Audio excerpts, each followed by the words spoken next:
Hi, my name's Matt Wilder. I'm a freelance journalist based in Washington, D.C. At the moment, I'm trying to find a good story. I have a 6 o'clock deadline, but nothing's going on. I know. I'll see what topics are trending on Twitter. Today, we live in the era of new media. People can access the news at any time, from any place, on all kinds of digital devices. The internet and social media sites, such as Twitter and Facebook, allow these news consumers to become news producers. If you want to be a journalist, all you have to do is post an article online, and it can be read instantly by anyone, anywhere in the world. Journalism has changed a lot during the first days of the newspaper, and most of these changes have been driven by technology. There's no better place to discover this than Washington, D.C., home of the Newseum.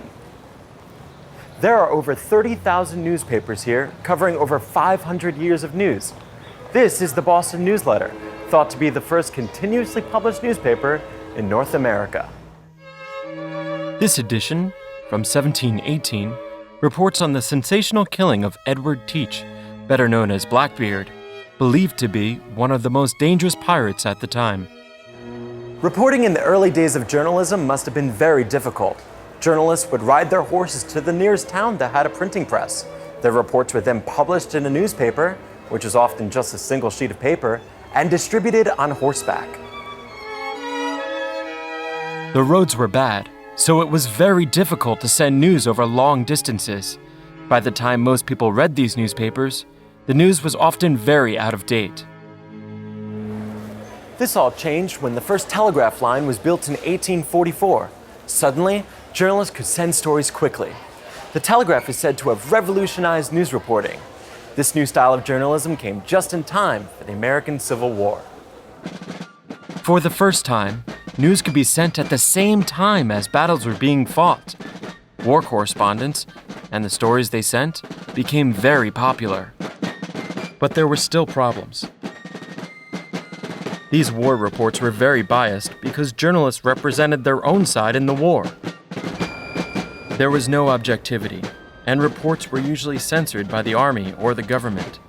So stories were often inaccurate, and sometimes completely wrong.